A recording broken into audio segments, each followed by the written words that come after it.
Hi guys, welcome to Cricket Chat with Venkatesh.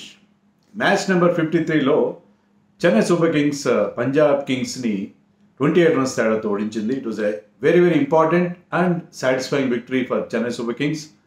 Particularly వాళ్ళ ace allrounder Ravindra Jadeja నుంచి ఒక extraordinary performance మనం చూసాం.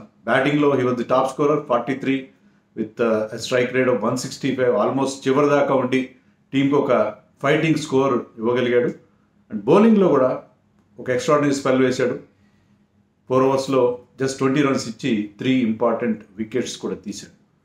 So Jadeja so far had a rather underwhelming season అని చెప్పాలి.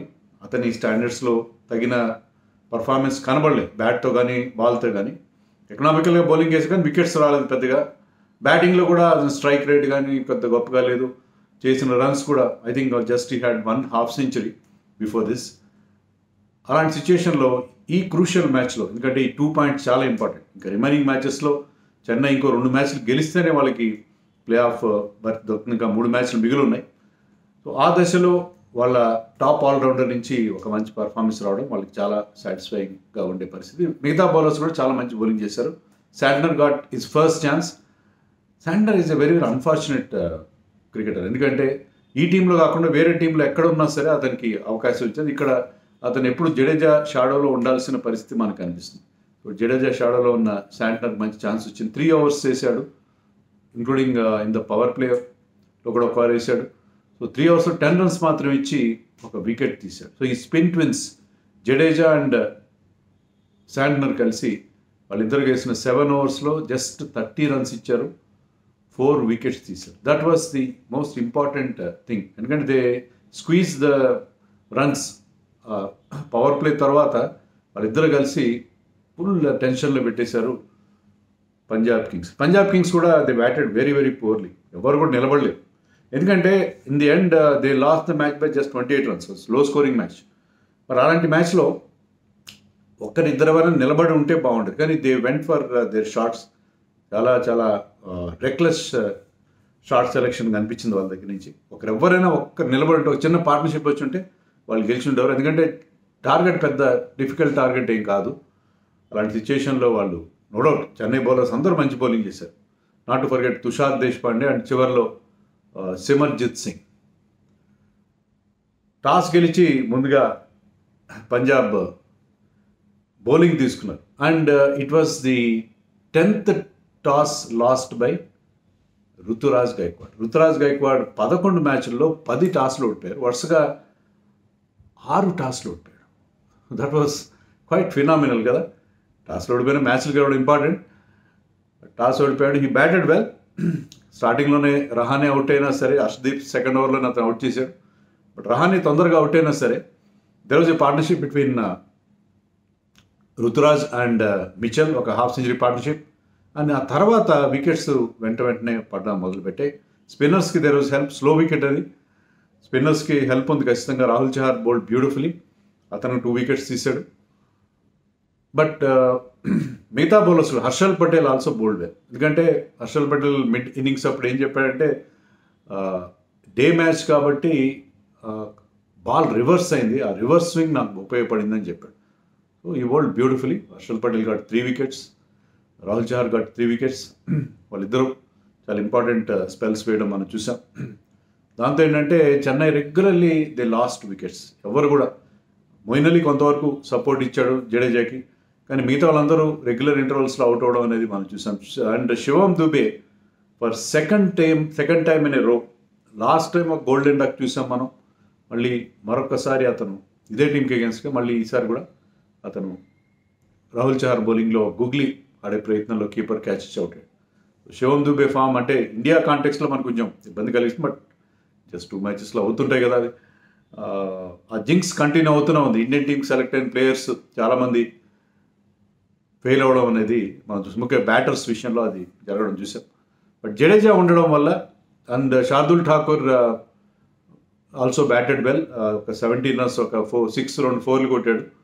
అయితే శార్దుల్ ఠాకూర్ ఇంకా 4 ఓవర్లు మిగిలి ఉండగా వచ్చాడు నెంబర్ 8లో. 4 ఓవర్లు మిగిలి ఉండగా శార్దుల్ కంటే ధోని రావాలి కదా. Dhoni has been batting very well. 6లు కొడుతున్నాడు, 4లు కొడుతున్నాడు. మంచి ఫామ్లో ఉన్న ధోని కనీసం 4 ఓవర్స్ ఉన్నప్పుడైనా రావాలి కదా శార్దుల్ ఠాకూర్ కంటే ముందు. జస్ట్ 1.5 అవర్ లేకపోతే ఒక ఫ్యూ డెలివరీస్ ఆడడం కోసం కాదు కదా ధోని టీంలో ఉన్నది. టీంకి చాలా ఇంపార్టెంట్ మెంబర్ నో డౌట్, కానీ ధోని అంత లేట్గా ఆడడం అనేది దట్ ఈస్ క్వైట్ ఇన్ఎక్స్ప్లికబుల్. ఎందుకంటే ధోని కనీసం 4 ఓవర్లు ఉన్నప్పుడు రావాలి. అతను నీ ప్రాబ్లం ఉంది నో డౌట్, అందరికి తెలిసిందే. అతను ఎక్కువగా క్విక్గా రన్స్ చేయడానికి ఇబ్బంది పడతాడు, కానీ 4 ఓవర్స్ వరకు బ్యాటింగ్ చేయొచ్చు. 4 ఓవర్స్ బ్యాటింగ్ చేసినంత ఇబ్బంది అయితే ఉండకపోవచ్చు అని మనం ఎక్స్పెక్ట్ చేసి, కానీ Dhoni came in the 19th over Shardul out అయిన తర్వాత వచ్చాడు. ఫస్ట్ బాల్కే he was bowled by beautiful slow yorker from Harshal Patel. అదే ఓవర్లో he yorked Shardul Thakur also with similar delivery. ఆ ఓవర్లో 2 runs మాత్రమే ఇచ్చాడు Harshal Patel. That was very very crucial over. కానీ చివరి ఓవర్లో మళ్ళీ జడేజా ఒక 4 ఒక 6 కొట్టి కొన్ని రన్స్ సాధించడంతో 169 వాళ్ళు బోర్డు మీద పెట్టారు. దట్ వాస్ ఓకే స్కోర్, ఎందుకంటే ఆ పిచ్ మీద అవుట్ఫీల్డ్ కూడా స్లో ఉంది. Not easy to get boundaries slow wicket పైన. But when Punjab Kings started their batting, Tushar Deshpande bowled a beautiful second over. అతని ఫస్ట్ ఓవర్ ఇన్నింగ్స్లో సెకండ్ ఓవర్లో బేస్టో ఒక అవుట్ సైడ్ హెడ్స్తో బౌండరీ వెళ్ళింది, ఒక ఇన్సైడ్ హెడ్స్తో ఒక 2 runs వచ్చాయి. నెక్స్ట్ బాల్కి క్లీన్ బౌల్డ్, వండర్ఫుల్ బౌలింగ్ కదా. ఒక ఇన్సైడ్ హెడ్, ఒక outside edge, and next ball clean him up. అదే ఓవర్లో last Balki Riley Rossouw is also in great form, so అతను కూడా క్లీన్ బౌల్డ్ చేశాడు. సో అది ఓవర్ చాలా crucial. Tushar Deshpande is underrated bowler. మొన్న సన్ రైజర్స్ పైన అతను 4 వికెట్లు తీస్తే చాలా మీమ్స్ కూడా వచ్చాయి. అదేంటిది తుషార్ దేశ్పాండేకి 4 వికెట్లు సమర్పించుకోవడం ఏంటని చెప్పి అతను చాలా ఎద్దేవా చేశారు, ముఖ్యంగా మన ఎస్ఆర్హెచ్ ఫ్యాన్స్. కానీ అతను is a skiddy type of bowler.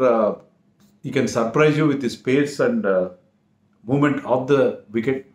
So అది అతని ప్రత్యేకత. సో ఈ గాట్ దోస్ 2 ఇంపార్టెంట్ వికెట్స్. అక్కడి నుంచి రికవర్ కాలేదు వాళ్ళు. There was a partnership, half century partnership between Prabhsimran Singh and Shashank Singh. వాళ్ళిద్దరిలో ఒక్కరు నిలబడినా కూడా బాగుండేది. ఇద్దరు కూడా they challenge the deep fielders, ఒక లాంగ్ ఆన్ ఫీల్డ్ అని ఒక లాంగ్ ఆఫ్ ఫీల్డ్ అని they took on them, and ఇద్దరు కూడా క్లియర్ చేయలేకపోయారు. అంటే స్కోర్ బోర్డ్ ప్రెషర్ కొంత ఉన్నది, కానీ కొంత టైం తీసుకుని ఉండొచ్చు. వాళ్ళిద్దరూ 20s చేశారు, చేసిన తర్వాత కాసేపు నిలబడి ఉండాల్సింది. ముఖ్యంగా శశాంక్ అవుట్ అయిన తర్వాత ప్రభ్ సిమ్రన్ కూడా మరొక బిగ్ షాట్ ఆడడం అనేది చాలా చాలా మీనింగ్లెస్.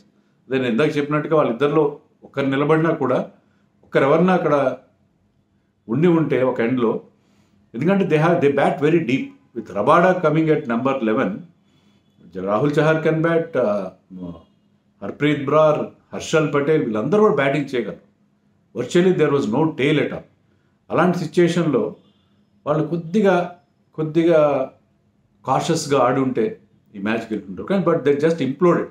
వాళ్ళే వికెట్లు సమర్పించుకుని వెళ్ళిపోయారని చెప్పాలి. స్పిన్నర్స్ ఎప్పుడైతే టైట్ చేశారో to wriggle out of the situation, they try to play airy fairy shots.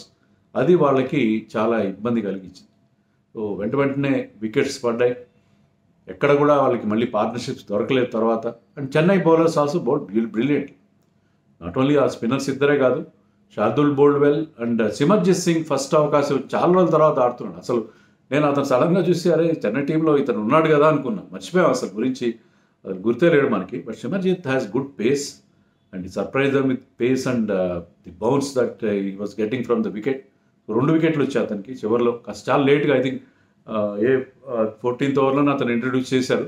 But still ఈ బౌల్డ్ బ్యూటిఫుల్లీ. అతను 2 వికెట్లు తీశాడు. సో ఎక్కడ కూడా వాళ్ళకి తెరిపి లేదు, ఎక్కడ కూడా వాళ్ళకి పంజాబ్ కోలుకునే పరిస్థితి మనకు కనబడలేదు. వెంటనే వికెట్లు కోల్పోవడం అండ్ ఒక్కరు కూడా నిలబడకపోవడం, కొంచెమైనా కాషస్గా ఉంటే తర్వాత స్కోర్ బోర్డ్ ప్రెషర్ వచ్చింది. అశుతోష్ శర్మ కానీ జితేష్ శర్మ అయితే చాలా తొందరగా అవుట్ అయిపోయాడు సిమర్జిత్ సింగ్ బౌలింగ్లో. సో ఎవ్వరు కూడా నిలబడిన పరిస్థితి మనం చూసాం. సో పంజాబ్కి చాలా చాలా డిసప్పాయింటింగ్ పర్ఫార్మెన్స్ వాళ్ళ దగ్గర నుంచి. ఎందుకంటే ఈ డిఫీట్ తర్వాత వాళ్ళకి ఇంకా కష్టం క్వాలిఫై కావడం. వరుసగా 10వ సీజన్ కూడా వాళ్ళకి ఆశలు అడిగినట్టు చెప్పచ్చు. ఎందుకంటే మిగతా మ్యాచ్లను గెలిచినా కూడా ఇంకా 3 మ్యాచ్లు మిగిలి ఉన్నాయి వాళ్ళకి, గెలిచినా కూడా they can only end up with 14 points which is not enough. ఆ నెట్ రన్ రేట్ కూడా బాగాలేదు. సో మరొకసారి డిసప్పాయింటింగ్ సీజన్ అని చెప్పాలి. మధ్యలో కాస్త మురిపించారు, వరుసగా 2 మ్యాచ్లు గెలిచి 266, 261 చేజ్ చేసి అన్నీ చేసి బాగానే చేశారు. కానీ వాళ్ళు మళ్ళీ ఒక్కసారిగా వాళ్ళ గ్రాఫ్ పడిపోవడం మనం చూసాం. బౌలింగ్ బాగుంది, బ్యాటింగ్ బాగుంది, టీం ఓవరాల్గా బాగుంది, కానీ ఇన్కన్సిస్టెన్సీ మరొకసారి కనిపించింది. మన చెన్నైకి ఖచ్చితంగా it is new lease of life. ఇక్కడ గెలవడం చాలా చాలా ఇంపార్టెంట్ చెన్నైకి. తర్వాత టఫ్ మ్యాచెస్ ఉన్నాయి వాళ్ళకి, and they have their last home match against the table topper Rajasthan Royals. కానీ ఇంకొక 2 మ్యాచ్లు గెలిస్తే మరొకసారి వాళ్ళు ప్లే ఆఫ్స్కి వెళ్ళే అవకాశం ఉంటుంది. So Chennai fans should be happy, and once again disappointment for Punjab Kings fans.